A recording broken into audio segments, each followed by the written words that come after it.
Boxing is definitely the sport that you can term the theater of the unexpected. Larry Merchant mentioned that on HBO many years ago. And it continues to ring true when you talk about this sport, the sport that we profess to love. And so something interesting happened recently, earlier today, from the UK. There was a press conference held for an upcoming bout for the WBO Cruiserweight Championship of the World between Lawrence Okolie and Chris Billam-Smith. The reason that this seems odd and strange is Okolie just fought a couple of Saturdays ago, which was March 25th, and he had a victory over David Light. So now he's going to step up on May 27th and defend his title once again. A rare, most rare occurrence in boxing. We haven't seen anything like that in quite a long time, where champions decide to fight often, frequent, and fast. So, let's talk about this a little bit.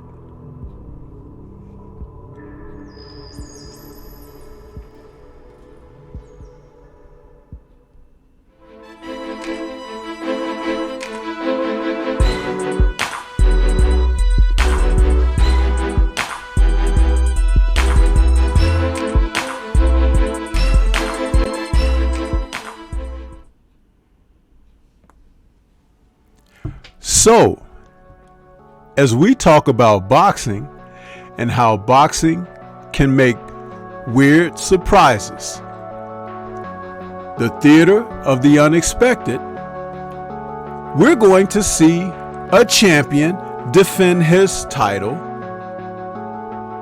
twice within inside of 4 months. How about that? This is something that you really have to take stock in, as Lawrence Okolie, WBO Cruiserweight Champion, is not only going to defend his title against a contender in Chris Billam-Smith, but Billam-Smith happens to be a former stablemate. Their coach once trained both of them. Okolie is now being trained by Sugar Hill.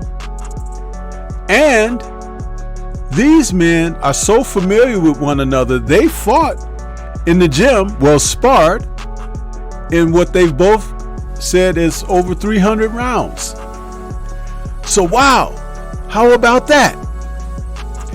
Now Okolie, the champion, who's 30 years old, and Chris Billam-Smith, who's 32, are so familiar with one another that their press conference came off without a hitch.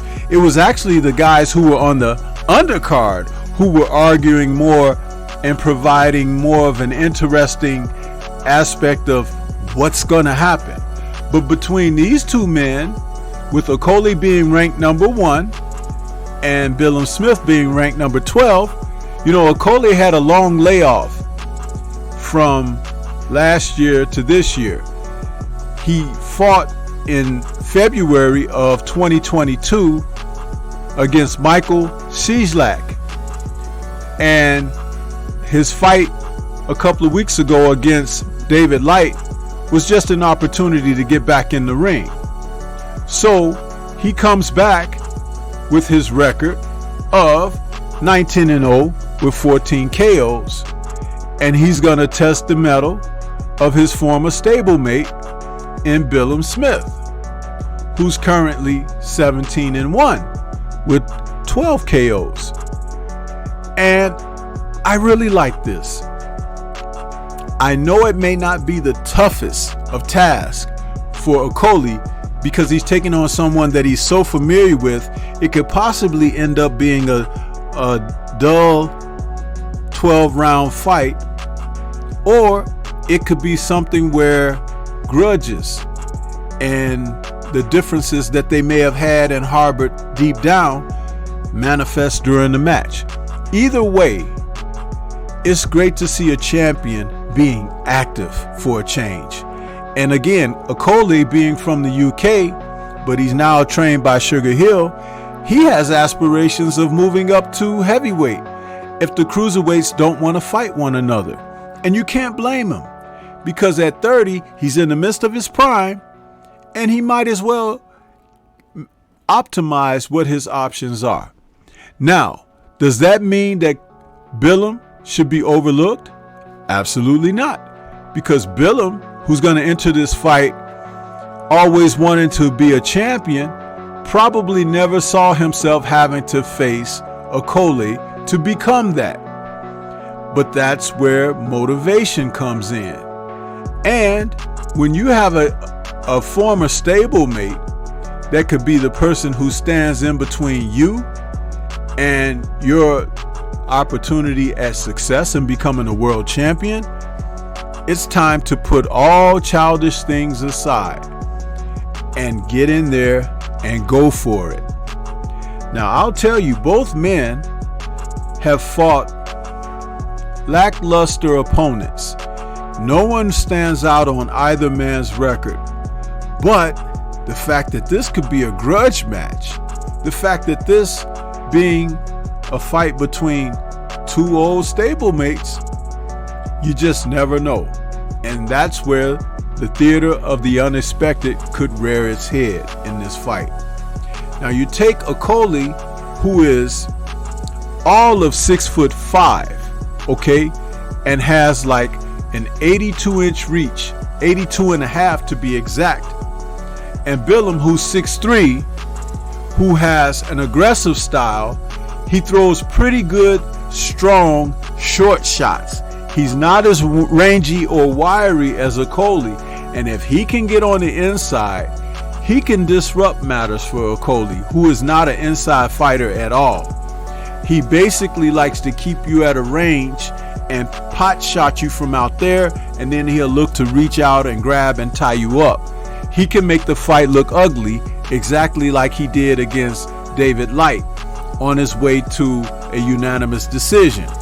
That fight was so lackluster that I actually nodded off for 2 rounds. I believe it was the 7th and 8th round of that fight. I nodded off while watching. But I don't think these guys are going to give me a reason to nod off in this fight.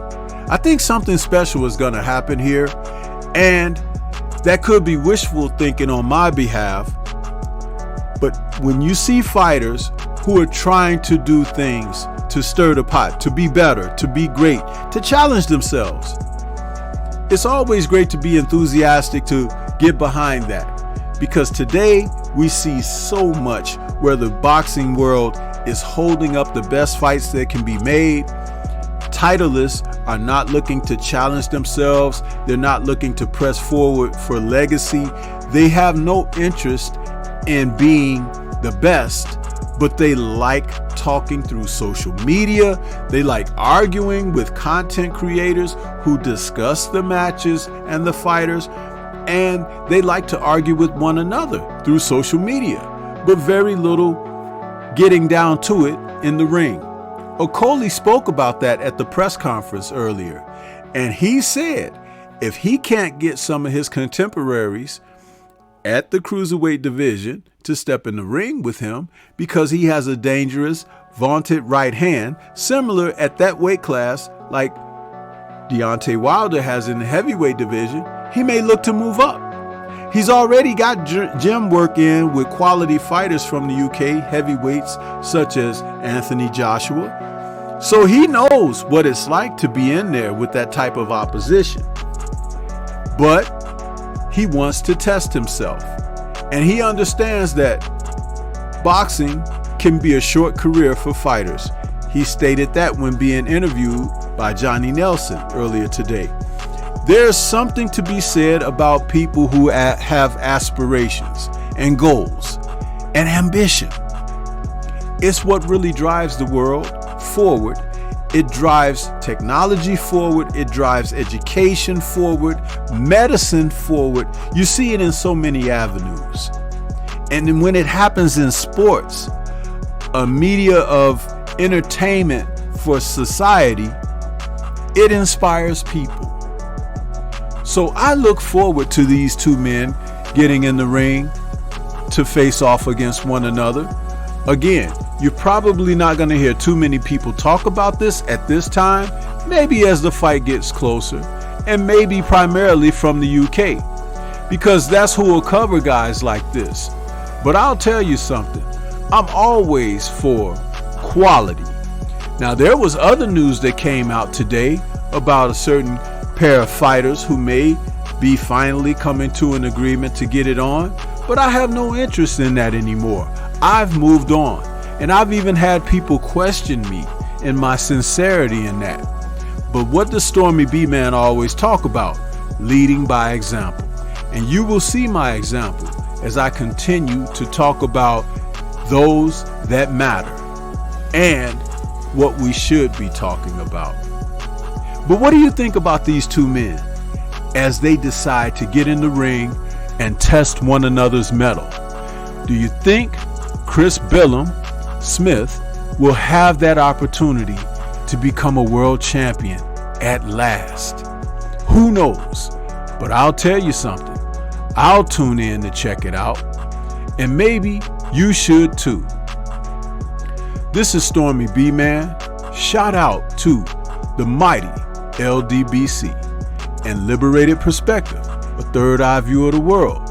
For more content such as this, please like, comment, subscribe, and share. Let me know what you think and who you got.